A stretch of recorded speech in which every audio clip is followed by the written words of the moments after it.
Welcome to the soothing sounds of cropland seed. This calm is how it feels to use cropland seed. Years of extensive research and thorough testing go into every bag.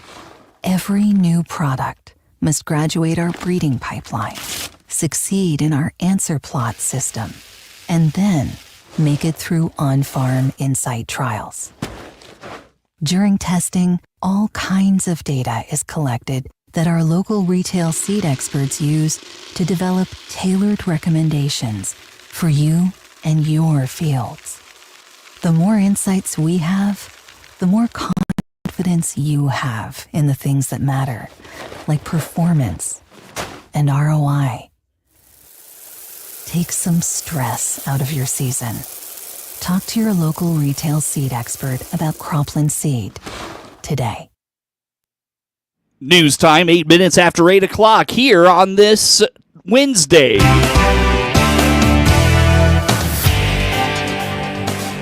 Top of the morning from the newsroom of Regional Radio and DeWittDailyNews.com. I'm Seth Lawrence with this expanded 8 o'clock newscast streaming to Facebook and YouTube, brought to you by Peterson Insurance, your Pekin Insurance agent in Clinton.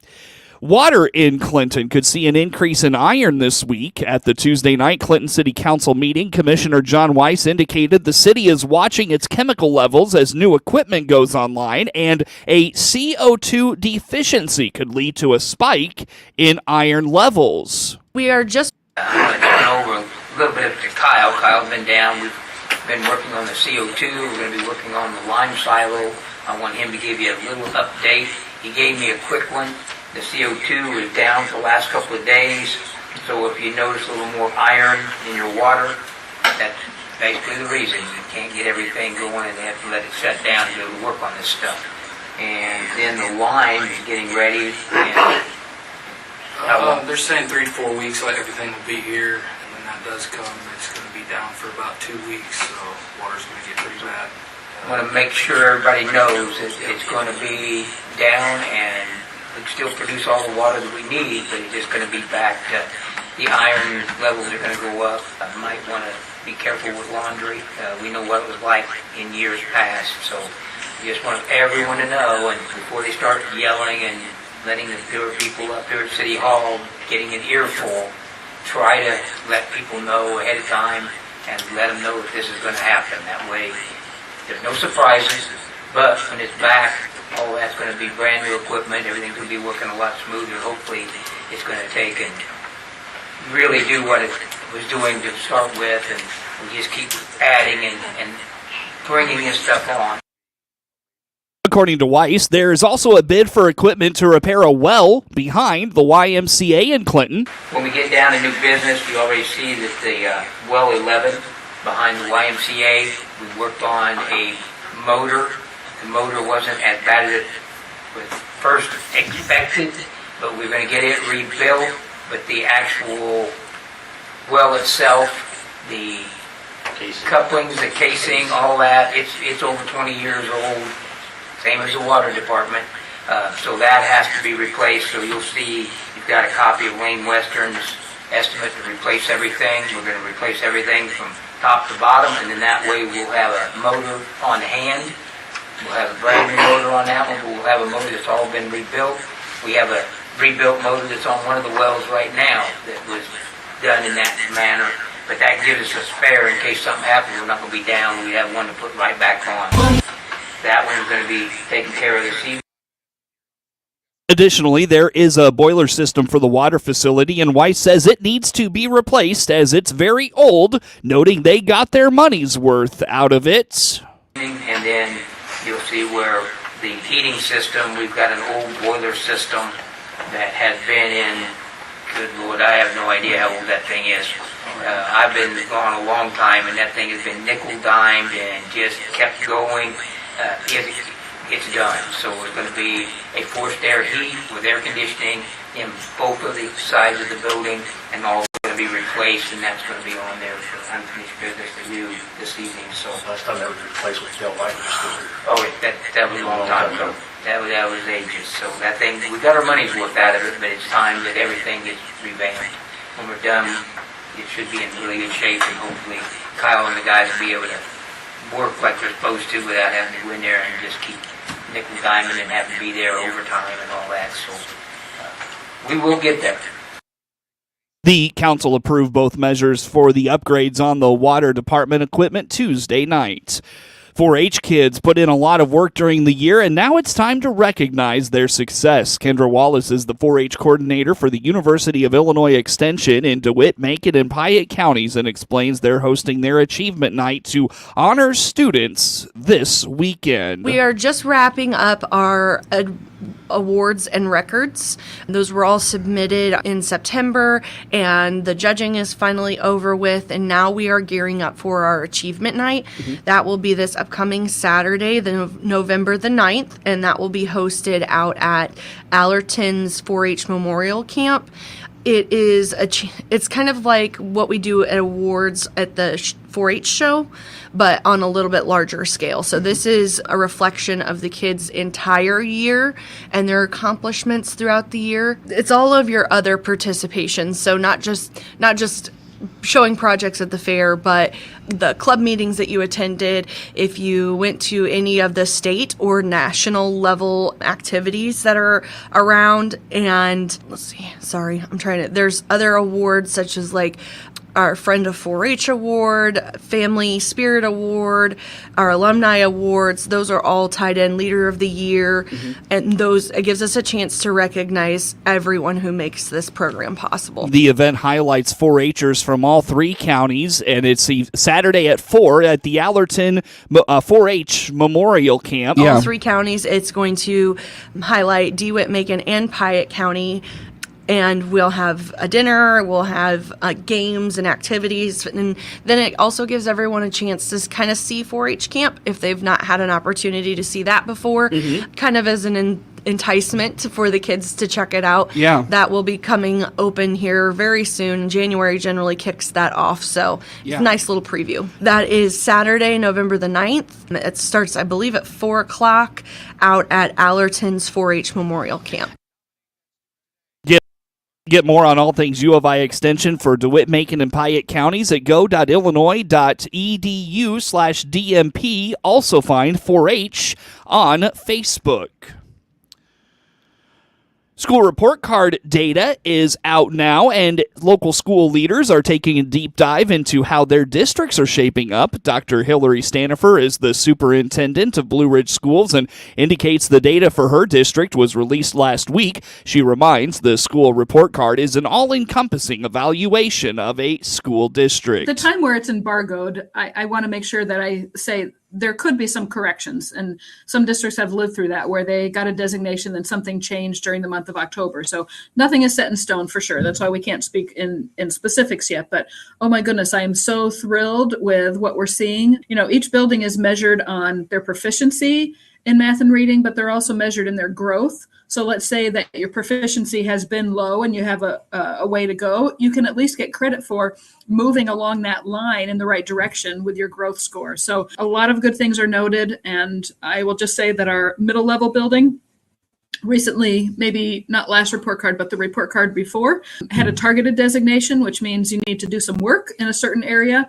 And oh my goodness, they have done that work. They dug in and they've had a great attitude about it and a lot of great efforts. And they're going to be very happy to see what the result is.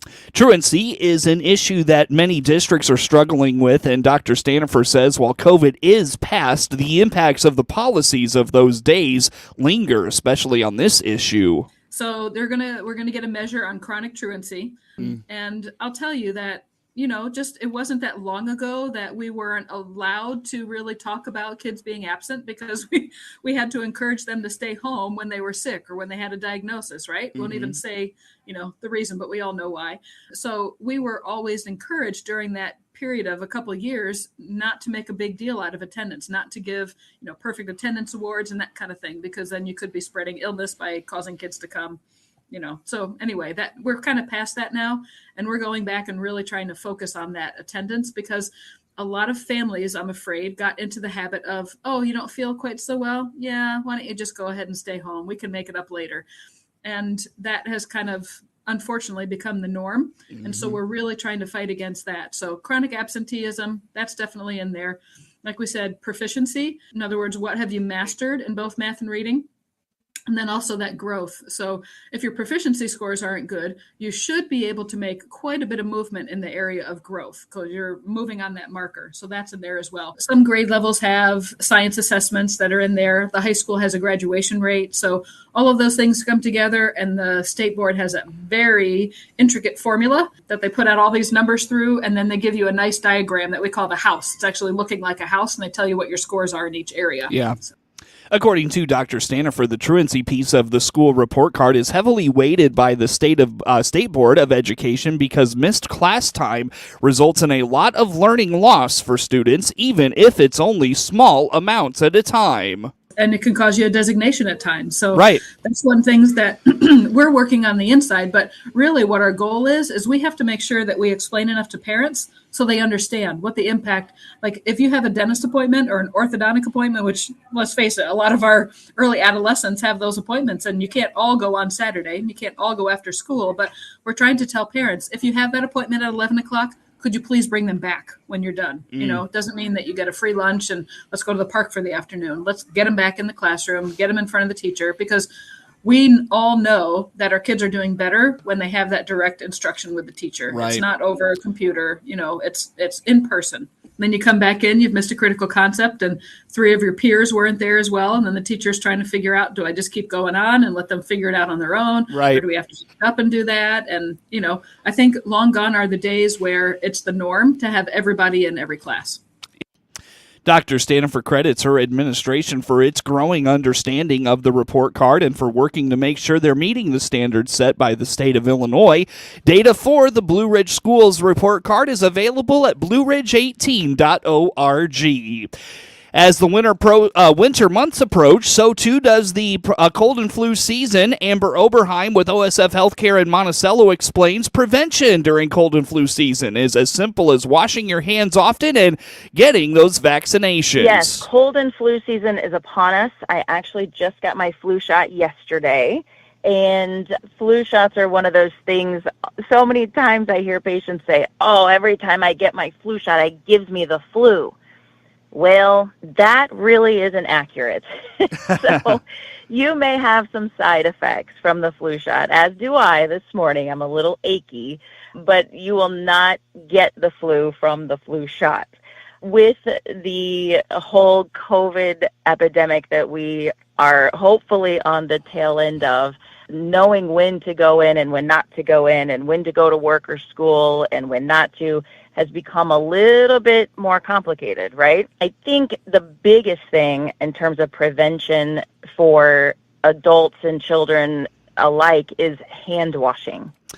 Oberheim notes since the pandemic, it's become more difficult to decide when to stay home from work or school and when not to. She also encourages parents never hesitate to get your child help in the healthcare system. Get news anytime at DeWittDailyNews.com. This is Connie from Love It Once More Thrift Store in Clinton, inviting you to our 5th annual Christmas open house on November 9th from 10 to 3. We have new Christmas decor displayed and door prizes every hour. So come see us on the 9th. Look for my icon at DeWittDailyNews.com. Hi, this is Ryan Utterback with Utterback Real Estate. The crops are coming out and it's time to invest. Does that mean we're all getting crop dusted? No, it means it's a good time to invest in farmland. Beans, the magical fruit, the more you eat, the more you... And that's why you're the other Ryan. Buying or selling farmland? Click their icon at DeWittDailyNews.com. Here's Clinton Save-A-Lot owner Dave Jackson on Fighting Inflation 2024. We are very strategic about our pricing. The other thing is you almost never have to wait to get checked out. And on top of that, we don't make you be the cashier either. We try to make sure in order to grow, you have to have labor. So we make sure we have enough people to do the job, and in order to absorb the growth that we've experienced for 24 years straight. Dave and his staff help you save up to 40% on your food bill every day at your Clinton Save-A-Lot. And as Dave always says, hope to see you soon. Time now for a look at sports. I'm Seth Lawrence with this report. Both DuQuoin and Monticello struggled for offense early in Class 3A first-round high school football playoff action Saturday. But a key sequence at the end of the first half and the start of the second half propelled the Sages to a 49-20 win.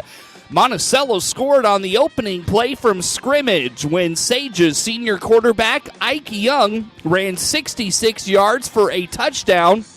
However, after that, offense came at a premium for both sides. DuQuoin broke through with a touchdown with 4:31 left in the second quarter to tie the game at 7, but Monticello answered with a quick score, and after forcing the Indians to a 3-and-out, they came down and scored again with 35 seconds left in the first half to go up 21-7. The Sages would get another score early in the third quarter to go up 28-7. Monticello coach Cully Welter felt that helped turn the game in their favor. Yeah, our offense got rolling, and although I think we were getting beat up front defensively quite a bit when we needed to make plays. We kept them out of the end zone. That was important. And except for the one big play after we had kind of gotten a cushion. But, I thought we were a little stymied there for a little bit. And then the 2 touchdowns at the end of the first half gave us some cushion. And then, being able to go 70, 80 yards and 3 run plays to start the second half was really nice. It's nice to be able to run the ball. Because, at that point, it was anybody's game. And to be honest with you, I honestly thought they were quote unquote winning. Like I thought they were controlling the ball. They were moving the ball down the field. We just fortunately were able to stop them in the red zone a couple times. But to get the kick return after they scored by Helms to get us to the 40 and then to score real quick and then get back and score again. Yeah, really gave us some momentum coming in the second half. And then, like I said, to get the stop and then go in 3 plays and score, give us a 3 touchdown lead, that made us feel a little more comfortable. Big plays continue to plague Monticello's defense. Coach Welter points out there's been a few games this year where they get some separation, but the opponent gets a big play to get right back in the game. And, we talked about in pregame, it's something we have to improve. Like same thing happened against Prairie Central. Same thing happened today. I think it may have happened earlier in the year. We get ourselves a little cushion, we'll go up 28-7, and then boom, like no time's off the clock, and it's right back to a 2-touchdown lead, and we just can't give up those big plays. We got to make them work for it. But to your point, give our kids credit for coming right back down and scoring and getting it back up to 3. The Sages offense was sluggish until late in the first half, but Monticello credits Cully Welter credits his quarterback coach Chris Jones for getting his senior quarterback to settle down and make good throws the rest of the way, as Young completed 7 of his 8 final throws on the afternoon. If you notice, and one of the things, Coach Jones talked to Ike about just slowing down a little bit, be patient. If you notice, we had Nolan open early, threw it a little too soon, had Carter open, threw it a little too soon, had him on a comeback, threw it a little off kilter. He just needed to relax and throw a little bit better. And then coming out of the half, we felt like we could attack one side of the ball, so we just did some checks with our GT, and we really hadn't run GT much because we knew they blitzed a lot, so going like a counter play. And okay. we were a little skeptical about running it with their blitzing, but we felt like they were playing soft on the end. And as a result, we thought we could attack their defensive ends, particularly one side of the ball, and that really worked out well for us. It's off to Williamsville Saturday for second-round action. Coach Welter is good friends with Williamsville head coach Aaron Coons. The Bullets have played in 3 state title games under his leadership, and a shakeup on offense this year for them will be a challenge for Monticello. They're Wishbone. They've been a spread. Obviously a very strong program. Like I said, Aaron's a really good friend of mine and great coach, and they got a great program. Been to the state title game 3 times during his tenure there. And but they've gone Wishbone this year, and apparently really fast Wishbone. So they're always stout on defense. That's kind of what their trademark is, playing defense. But they're pretty good at mixing things up offensively, and so we'll see some Wishbone. Williamsville was ranked 6th in the final 3A high school football poll, while Monticello came in 7th. Game time is 2 p.m. Saturday. Hear the action right on 95.9 FM WEZC and online at DeWittDailyNews.com. Elsewhere in the second round of the high school football playoffs, starting in Class 1A, Toledo-Cumberland takes on Camp Point Central for a 2 o'clock kick on Saturday. GCMS battles Newman Central Catholic at 2 o'clock on Saturday. Leroy gets Rockford Lutheran at 1 o'clock Saturday. Tri-Valley takes on Chicago Christian at 2 o'clock on Saturday. Warrensburg-Latham travels to Johnston City for a 5 o'clock Saturday afternoon matchup. Maroa Forsyth takes on Chester at 2:30 on Saturday. Quincy Notre Dame gets Arthur Levington Atwood Hammond at 2 o'clock on Saturday. Class 2A high school football action. St. Joe Ogden, in 3A, St. Joe Ogden takes on Tolono Unity at 2 o'clock on Saturday, while Wilmington battles Eureka at 5. Class 4A action, Peoria Notre Dame battles Mount Zion Friday at 7 o'clock. Normally, U-High takes on Richland County Saturday at 4. Peoria will play Thornton Fractional North Friday at 7. Metamora takes on Chicago Morgan Park Saturday at 2. Springfield Sacred Heart Griffin in Class 5A takes on Joliet Catholic at 2 o'clock on Saturday. In Class 6A, Oak Lawn Richards takes on Washington Friday night at 7. Normal West travels to East St. Louis for a Saturday 2 o'clock game. Kankakee battles Bloomington Saturday at 2. Chatham Glenwood takes on Oak Forest Saturday at 2. And in Class 7A, Mount Prospect takes on Normal Community Friday night at 7 o'clock. Get the latest in local sports anytime from your computer or mobile device at DeWittDailyNews.com.